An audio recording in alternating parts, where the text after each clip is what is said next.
This is Rob Carbone, and you're listening to BD4, where there's no better way to get your Yankees and Knicks analysis. Barrett, some shake and bake, gets a three. Tanzalized in the crowd was Barrett. 5 on the 24. Barrett previously in the air ball. The drive, the lens, backs him home. Gets it back, keeps it out there. Barrett for three. RJ Barrett from Dallas. Quick trigger three. Gets another triple. Looking for more. Smith at the buzzer. Now it's gone. J.R. Smith from way downtown at the buzzer. Novak, good open look. Puts it in. Into Ewing. That'll make the guard war. After Ewing faced a double team, but still was able to hit. Smith to finish. And the finish. Novak, good open look. Puts it in. Excellent ball to Houston. Houston ducks under. Got it. With 8 tenths left.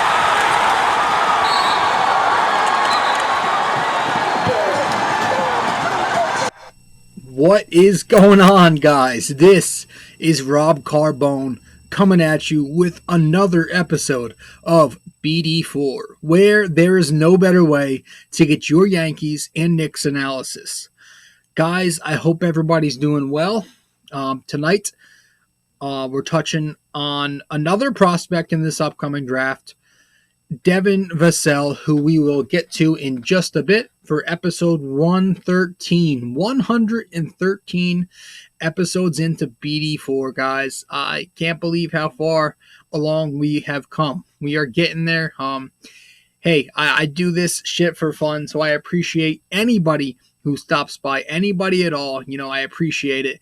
Just any kind of support. So thank you for the support. And if you haven't came by and subscribed yet, be sure to subscribe to us. You can subscribe to the podcast on the many different platforms we have. Just go to my website, nysportstalkrc.wordpress.com/connect.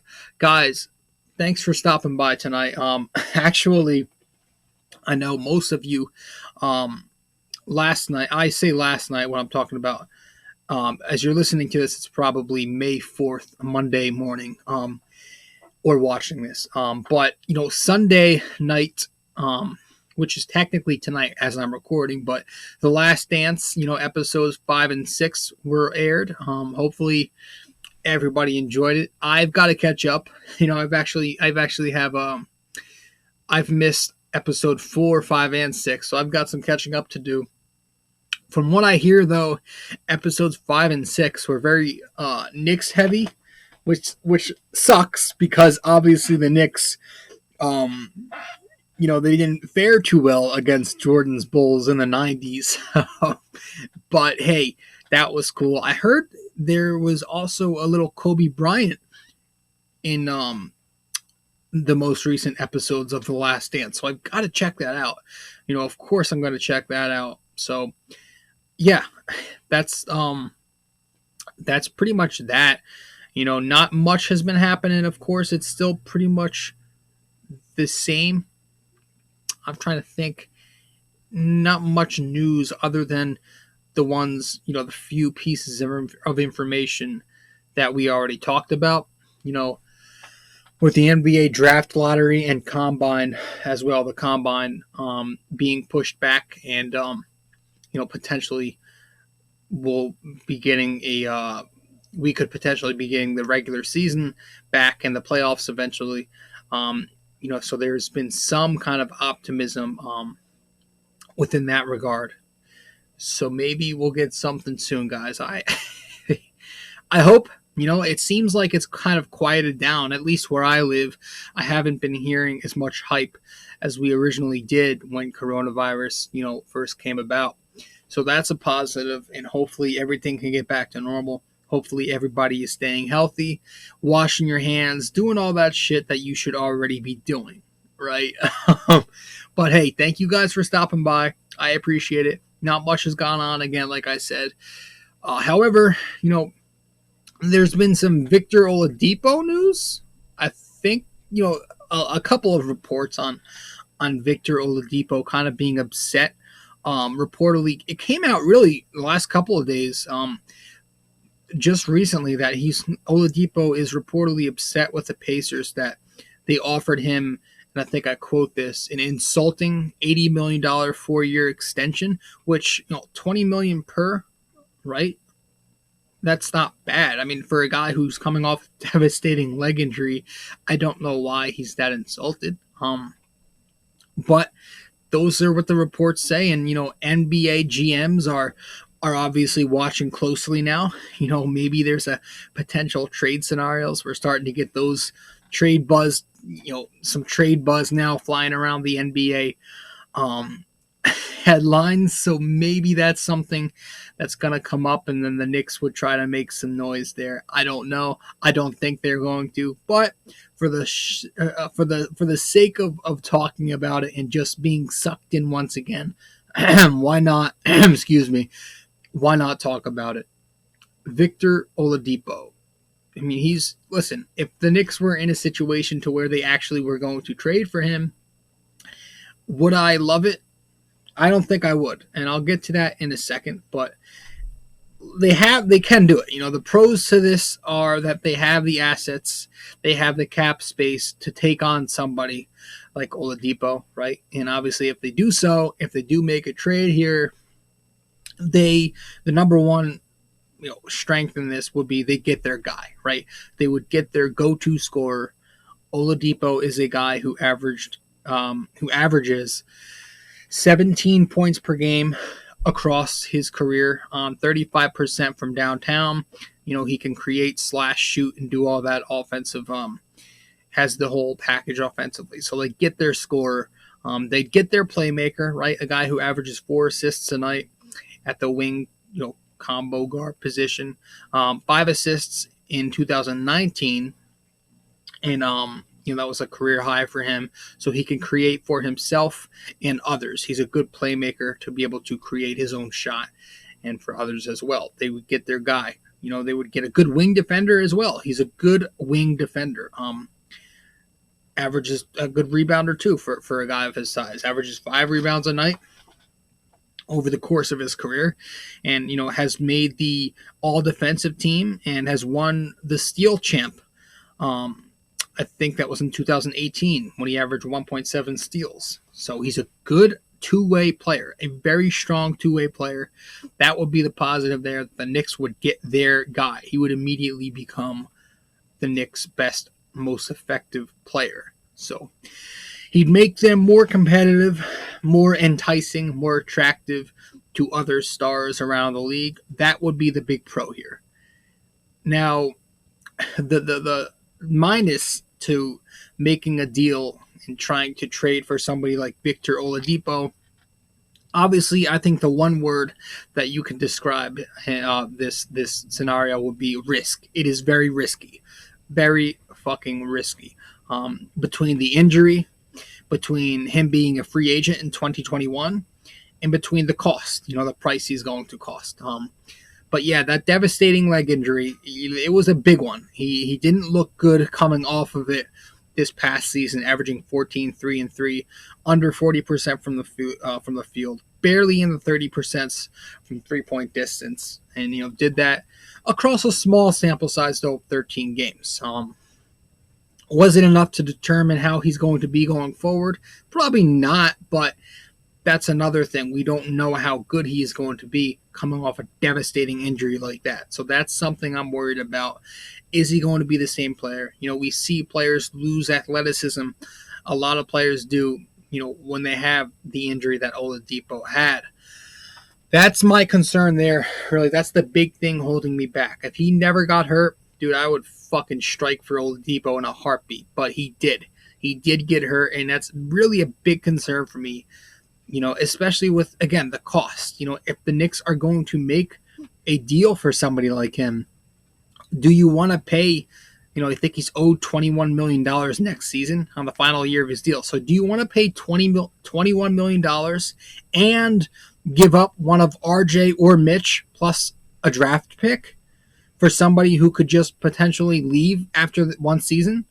Is it worth that? Is it worth all of that? Giving up a hefty price for somebody who might not be the same, somebody who might just leave It doesn't seem like it's worth it to me.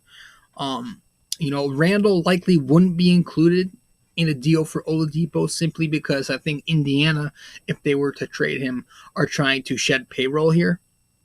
So I think it would cost one of Barrett or Robinson plus a draft pick or two. And I don't think that right there is worth it when you consider he's a free agent next season. On top of that, a guy coming off a tremendous injury. So I don't know if I do something like that. Overall, it's a high risk, high reward trade, almost too high though. It could benefit the Knicks by making them more enticing and more of a competitive product. But on the flip side, it could be a disaster, if they trade away one of their two cornerstones plus picks for, an expensive short-term player. So it's a no for me, dog. That would be a no for me as far as the Oladipo talks go. But guys, I'm not even sure why I'm talking about this because it's not something that's solidified. I just thought I'd throw it out there to start out this show. Now, I think that's it as far as trade buzz and rumors go. But tonight, or as you're listening to this morning, whenever, we're going to talk about Devin Vassell. I hope I said that correctly. I've done some research on this kid, watched some film, read up on scouting reports on the stipend, on NBA Draft Scouting Live, on Draft Express, and a bunch of websites. So credit to those websites for allowing me to read that scouting report and get some of my information from there. But I've also watched a bunch of film, some tape on these players and to see how they've been performing. I like this kid. I think this kid has got some potential. So we're going to talk about him in just a second, but we're going to take our break, and then we'll be right back, and we'll get right into it. All right.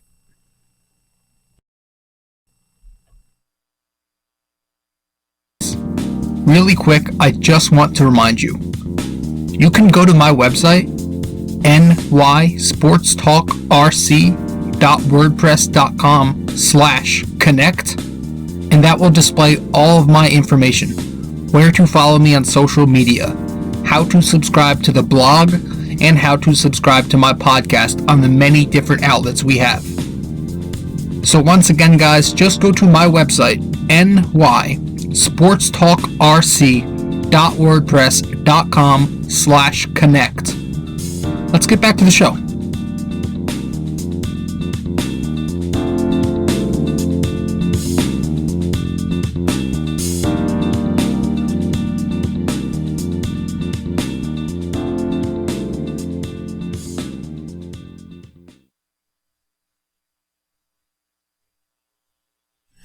Now, this kid, Vassell, is projected anywhere from late lottery to late first round. So it's probably going to require, if the Knicks were to draft somebody like him, it's going to require them to move up, right? They would have to trade up to get a talent like him because some consider him a steal, because he's probably the best defending wing in the draft, in my personal opinion. But a good, solid career over at FSU as a Seminole for 2 seasons. He's a 6'6", 180-pound guard. In 2020, specifically, Vassell averaged 13 points, 5 rebounds, 2 assists on a very efficient 49%, 42%, 74%. Also collected 1.4 steals per game and 1.0 blocks per game, all across just 29 minutes per game. So a very, very, very productive numbers considering the amount of time he was on the floor. 30 games this past season for Florida State. And he was very efficient, very effective on both ends of the floor. This is an athletic, two-way swingman with a high motor, potential 3-and-D guy, right? I want to talk about his defense first because that's what really stands out to me. I think this is a guy who defends with an exceptional effort, both on and off the ball, right? He exerts every ounce of energy in his body to just get a stop, and he's very good at getting stops. He's a good defensive player. Contests at the rim, contests on the perimeter, closes out hard, quick reactions on his closeouts. He's never late on them. Sprints back in transition. He'll disrupt plays in the passing lanes. He will just do all the little things like that. A good team defender. He communicates. He makes the correct reads. Depending on who the Knicks have as their coach next season, he's somebody who will utilize the switch-heavy scheme defensively very effectively. I know the Knicks switched a lot this past season, especially under David Fizdale, and I think playing the switch a lot on defense could benefit when you have somebody like Devin Vassell. But that's a great defensive player, just versatile defensively, very versatile on that side of the floor because of his height, because of his IQ, and his ability to just be a pest. Again, we mentioned he had 1 block per game and 1.4 steals per game. Did that in 29 minutes. So very impressive numbers. And the eye test, he passes that for sure. But yeah, he's got the offense too. Don't get it wrong. He's not just a one-dimensional Andre Roberson type. I think he can be more than that. He scores well from all areas. His shot chart. I was looking at the shot chart. Very efficient from all over the floor. Just at a low volume. There's not anywhere. We mentioned 29 minutes a night, and he doesn't take a ton of shots from any area in particular, but still, he's very effective, very efficient from everywhere on the floor. Mid-range, inside, 3-point. A good 3-level scorer at a low volume. The jump shot, he's got a high release, a high trajectory, hard to block it. Got the quick wrists, good arc on the shot. Player with some solid footwork. This is a guy who's not going to be sloppy out there. He's good with the ball in his hands. He's got good footwork. A good catch and shoot player. I think that's where he thrives most. I believe, if I'm correct, he was ranked in the 94th percentile when it comes to scoring and catch and shoot scenarios. Just a good tough shot maker too. Known for his one dribble pull up when he is creating off the bounce. Good one dribble pull up. He improved that tremendously in his sophomore season. A good pull-up game. Will flash a step back here and there. Mostly, though, he's especially efficient off the catch and shoot. When it comes to, playmaking, very effective playmaker in transition. He can make the lead pass early and often. He can, he'll use his effort and speed to push the pace on the break. Good at making mid-air adjustments. This is a guy who recalibrates his passes and his shot attempts when he's in mid-air. Very acrobatic in that sense. He's got the acrobat badge on Hall of Fame, right? So he's good in those aspects. He's a good rebounder for a guy of his size. Again, average 5 rebounds a night at the height of 6'6", so not bad there as well. And last but not least, for a positive here, he is an excellent off-ball player, and that's really the main thing I look at when I'm looking at scoring wings. Right, I want to see they can score with the ball. That's great, but can they play off the ball? Are they effective without the ball in their hand? And this kid can do it. He's got a high motor. He cuts with an intent. He doesn't make cuts without a purpose. He knows where to go. He cuts with an aggressiveness to him. He will crash the glass hard. And again, he's a hard sprinter on the break. So he's very aggressive out there, very active, not just going to stand around and float like a statue or something like a Kevin Knox scenario here. So those are his positives. Again, a good all-around defensive player, a very efficient offensive player who can shoot a little bit from the three-point line, who can hit some mid-ranges, who can take it to the rack if he needs to as well. Now, some of his weaknesses are that defensively he will sometimes overcommit, or gamble often, especially in the passing lanes. So that could lead to points on the opposition. He'll bite on fakes a good amount, so that can also be troubling. The lack of strength will sometimes hurt him defensively, especially down low in the post. Offensively, he's pretty basic with his passes. Doesn't really have that live-action one-hand pass or isn't really flashy. He's mostly just a two-handed passer, right-hand dominant. Gets blocked often when he's trying to finish in traffic. Doesn't have that extra strength yet. He needs to add a little bit more muscle, a little more mass, excuse me, if he wants to do a better job finishing in traffic. This is a guy who has the ability to create off the bounce and ability to score as a shot creator. We've talked about how he improved from his freshman to sophomore season, but overall, not extraordinary yet. Still turns it over a tad bit when he has the ball in his hands.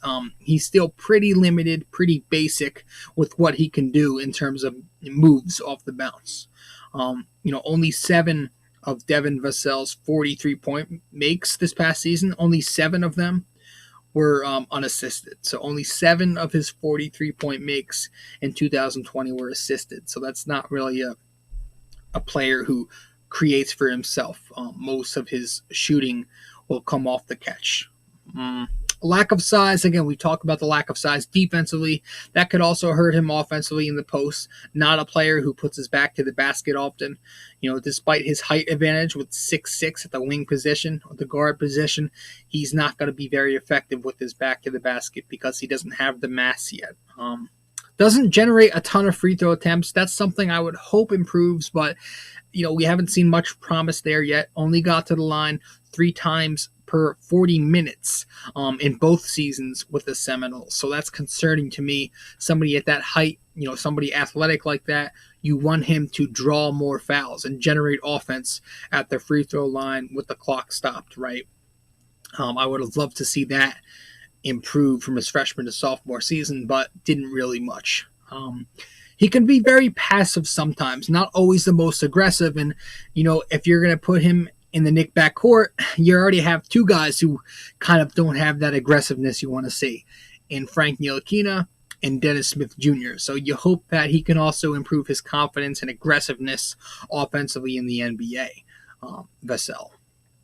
And again, the last one I have here, last but not least, it's kind of, a small sample size. Low volume here, just 2 seasons in college, 11 minutes per game in his freshman season. Didn't really get much time, was kind of more just a guy who sporadically played.